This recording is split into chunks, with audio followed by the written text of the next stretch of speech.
Prinsip dasar kami mengawal Pak Jokowi supaya tidak selalu difitnah.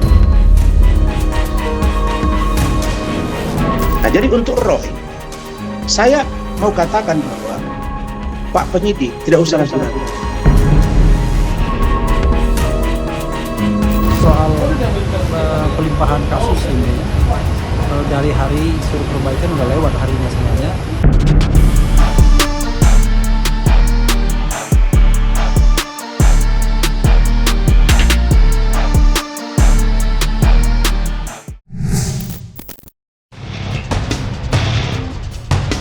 Konflik panas mengenai ijazah mantan Presiden Jokowi terus berlangsung dan menyeret banyak pihak, tidak terkecuali barisan pendukung Jokowi. Dalam hal ini, Rasman Arief Nasution yang ikut buka suara agar 3 tersangka, Roy Suryo, Desmond dan Dr. Tifa dilakukan penahanan. Desakan Rasman pada penyidik Polda Metro Jaya agar Roy Suryo segera ditahan bukan tanpa alasan. Sebagai tersangka, menurutnya Roy Suryo telah memenuhi semua aspek penahanan. Dan beginilah alasan Rasman yang meminta Roy Suryo dan 2 tersangka lainnya segera dilakukan penahanan. Bahwa masalah Roy ini, ya sebenarnya ya, kan di KUHP dan KUHP baru itu diatur untuk menahan itu tambah 2 lagi unsurnya, yaitu alasan subjektif dan objektif. Dua-dua ini menurut saya, di luar alasan penyidik dapat menahan karena diduga akan melarikan diri, mengulangi perbuatan yang sama, menghilangkan barang bukti. Tambah sekarang subjektif dan objektif. 5 ini masuk untuk ditahan. Memang harus ditahan kalau menurut saya. Kenapa? Karena mereka masih cuap-cuap, teriak-teriak. Walaupun sekarang yang lebih banyak cerita dan bicara ini adalah Roy. Pasti kita pengen ekspresi mengedepankan estetika. Jelas tadi mendengarkan. Nah, jadi untuk Roy, saya mau katakan bahwa Pak penyidik tidak usah ragu-ragu. Ini orang cuap-cuap terus, buat masalah baru. Besok apalagi mau dia buat? Besok dia datangkan ahli. Dulu penyidik mendatangkan ahli 27 misalnya. Bukti surat 700 dipersoalkan sama mereka. 702 lah, inilah. Lah sekarang mereka datangkan ahli. Besok apa? Apa ahli nujum mau didatangkan lagi? Saya tidak berpikir tidak cermat ya, seperti si Farhad misalnya sampai ngomong, oh nanti kalian datang ke dukun. Enggak, saya cuma nanya, ahli A sudah, ahli B. Saya nggak ngerti sampai hari ini. Roy mendatangkan Din Samsudin, Roy mendatangkan Muhammad Sobari, itu nggak logik di akal saya. Hukum itu ada logik kalau Anda mandatory law.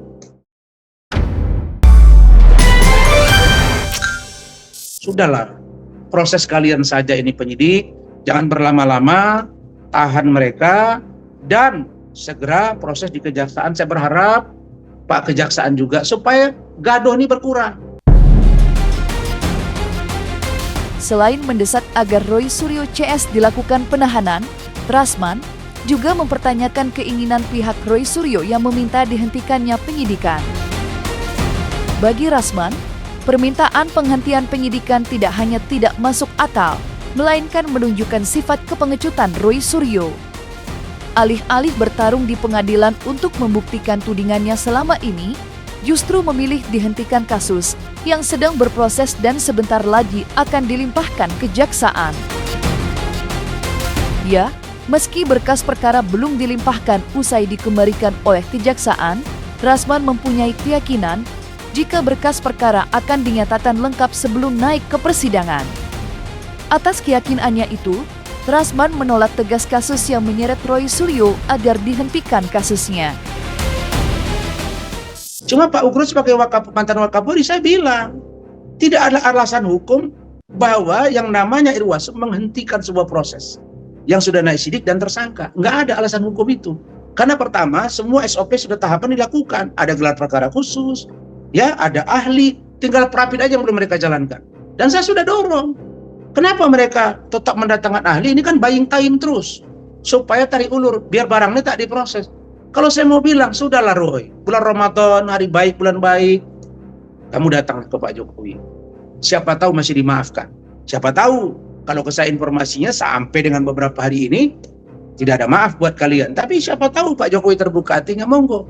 Jadi untuk Roy, saya kira poin pentingnya agar diproses hukum, sidangkan agar ada kepastian hukum. Tidak logik di akal saya, orang yang ribut menantang Pak Jokowi, laporkan kami, laporkan kami, laporkan kami. Jangan cabut laporanmu, 1000 pertanyaan. Kok hari ini nggak berani? Kok pengecut kalian? Kasihan. Itu maksud saya. Jadi kesimpulan saya pada kasus Roy, sebaiknya mereka segera disidangkan agar ada kepastian hukum dan kita tidak terbelah yang berkelanjutan. Begitu.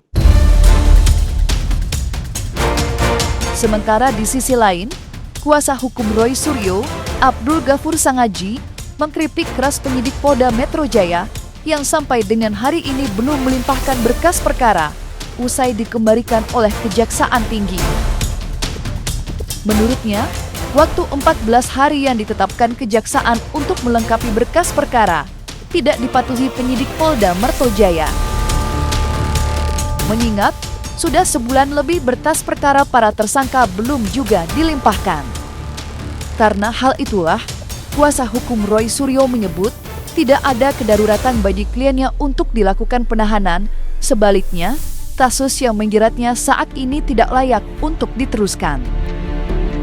Seharusnya pada saat mereka menerima P19 dengan petunjuk terhadap 3 alat bukti, yaitu dalami lagi keterangan saksi, dalami lagi keterangan ahli, dan kemudian dalami barang bukti, seharusnya dalam tenggang waktu 14 hari mereka harus bekerja keras untuk menyelesaikan berkas perkara. Supaya apa? Supaya tidak menjadi catatan pelanggaran terhadap KUHP. Tetapi ketika Polda Metro Jaya sampai hari ini, sampai kemudian kami melakukan konferensi pers ini, belum mengirimkan berkas perkara, dan tenggang waktu 14 hari sebagaimana diatur dalam pasal 61 ayat 3 KUHP yang baru, di pasal 61 ayat 3 yang KUHP yang baru menegaskan bahwa 14 hari setelah penyidik menerima petunjuk dari jaksa penuntut umum, kaidahnya adalah wajib dalam tempo 14 hari harus mengembalikan berkas itu kepada jaksa. Tapi sudah hampir 1 bulan ini juga belum. Kami melihat bahwa inilah celah di mana Polda Metro Jaya tidak profesional dan tidak melaksanakan KUHP dengan konsisten, melakukan pelanggaran KUHP. Padahal kita sudah punya KUHP dan KUHP. Dan kami berharap begitu Kejaksaan menerima penyempurnaan P19 ini, jaksa bisa memberikan catatan dan kemudian melakukan kewenangannya, yaitu mungkin mengembalikan berkas itu. Itulah yang paling penting. Kami berharap seperti itu ya. Karena bagaimanapun juga kita dalam menegakkan hukum, kita juga bukan hanya memperhatikan peristiwa hukumnya, tetapi juga hukum acaranya. Soal pelimpahan kasus ini, dari hari suruh perbaikan udah lewat harinya sebenarnya, tapi kami nggak mempermasalahkan, karena bagi kami tujuan kami adalah ya kasus ini tidak perlu naik ke persidangan, karena kita menganggap bahwa ini kasus tidak cukup kuat untuk dinaikkan ke persidangan, bahkan from the beginning, dari awal.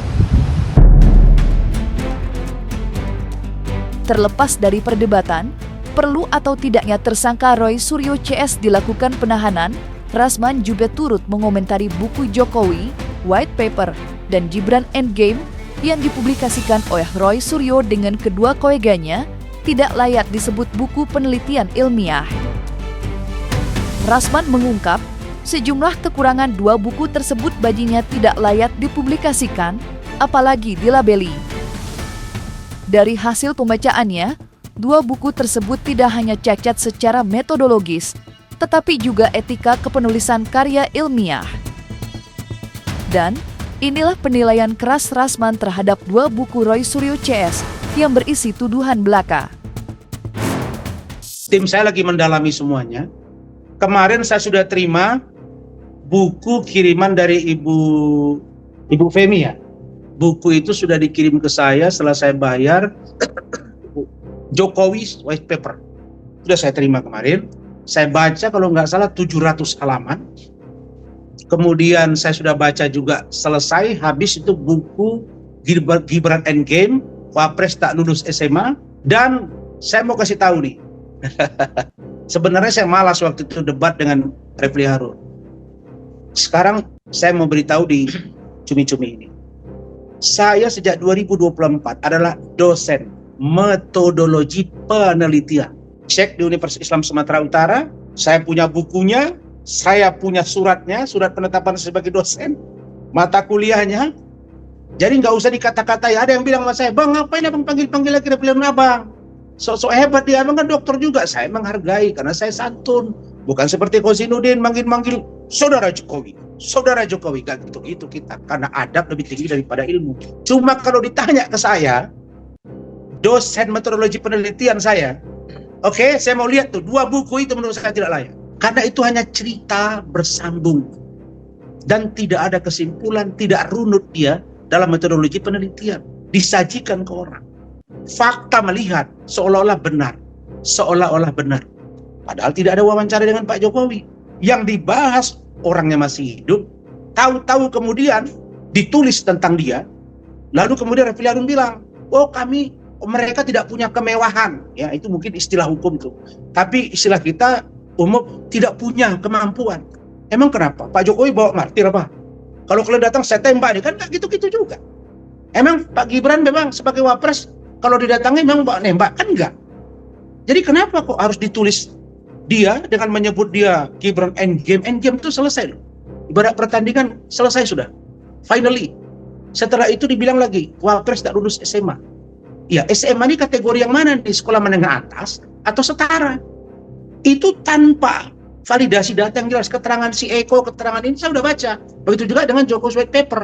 Itu cerita A, B, C semua. Kesimpulannya tidak ada. Yang jelas teman-teman semua, sekarang kita tantang. Ada 2 hal yang harus kita lakukan. Yang pertama kita tantang, Gibran punya ini atau tidak? Aku yakin 99% yakin dia nggak punya. Dia nggak punya. Kalau alasannya hilang, bisa dapat dari sana sebenarnya. Kalau ada. Dan yang kedua yang kita tantang adalah kita desak Kementerian Pendidikan Dasar Menengah untuk mencabut surat ini. Karena tidak mungkin ada surat ini kalau dia tidak punya sertifikat. Itu yang paling penting. Sekali lagi terima kasih teman-teman semua atas kebersamaannya. Terima kasih untuk petugas semuanya di bandara yang sudah mengizinkan kita untuk melakukan ini. Dan kita balik dengan tertib, kita bubar dengan tertib. Kita sudah dapat kesimpulan 99,9% Gibran Raka Buming Raka tidak pernah lulus dan tidak ada ijazah SMA. Artinya ini harus dicabut, berarti dia tidak sah atau tidak layak untuk menjadi wakil presiden. Kalaupun ada pasal 18 di keputusan nomor keputusan KPU nomor 19, itu berarti keputusan KPU itu harus batal demi hukum karena melanggar undang-undang. Upaya Rasman membentengi Jokowi dan Gibran dari berbagai tuduhan fitnah dalam waktu dekat, praktisi hukum yang dikenal vokal itu akan mendeklarasikan relawan Jokowi dengan nama Kami Jokowi. Menurutnya, kehadiran Kami Jokowi tidak hanya membendung para pembenci mantan presiden ke-7 itu, tetapi juga memastikan pemerintahan Prabowo Gibran berjalan dengan baik sebagaimana mestinya hingga 2029 tanpa adanya gangguan yang merongrong maupun mengadu domba. Lantas sudah sejauh mana persiapan Rasman mendeklarasikan Kami Jokowi yang konon akan menjadi salah satu relawan terbesar yang mewadahi para pendukung Jokowi se-Nusantara? Di saat kami nanti akan deklarasi besar-besaran, insya Allah jika ada rezeki, jika sehat, kami akan deklarasikan Kami Jokowi Gibran itu secara nasional. Dan saya sebagai orang politik DPRD 2 periode, saya pernah ketua partai di Sumatera Utara, salah satu ketua partai di DPP, wasekjen juga di DPP. Saya punya teamwork, ya saya kira saya akan buat satu gebrakan baru bahwa Kami Jokowi Gibran ini bukan abal-abal, bukan kaleng-kaleng. Makanya kita lagi atur strategi, doakan insya Allah kami akan lakukan deklarasi, dan saya sudah komunikasi dengan bos kita, dalam hal ini bos yang kita hormati ya. Saya bilang bos emang salah kalau saya bilang Pak Jokowi bos. Saya bilang Pak Prabowo juga bos, Pak Gibran juga bos. Bos itu kan ibaratnya itu orang yang lebih punya kapasitas dibanding kita. Itu kategorinya. Kalau di mata saya beliau adalah pemimpin, ya tadi saya memberikan ceramah di Politeknik Pembangunan Pertanian Medan depan mahasiswa dan para dosen. Saya katakan bahwa Pak Jokowi itu di masa dia adalah berjaya membangun infrastruktur. Sekarang Pak Prabowo membangun pada asta-cita, salah satunya adalah pangan, ada swasembada. Kita mesti hormat dong. Pak SBY waktu itu apa? Dia membangun bagaimana tata kelola keuangan yang baik. Prinsip dasar kami mengawal Pak Jokowi supaya tidak selalu difitnah dan rendahkan harkat martabatnya sebagai mantan kepala negara, kepala pemerintahan, mengawal Pak Gibran sebagai wakil presiden yang aktif, mengawal Pak Prabowo.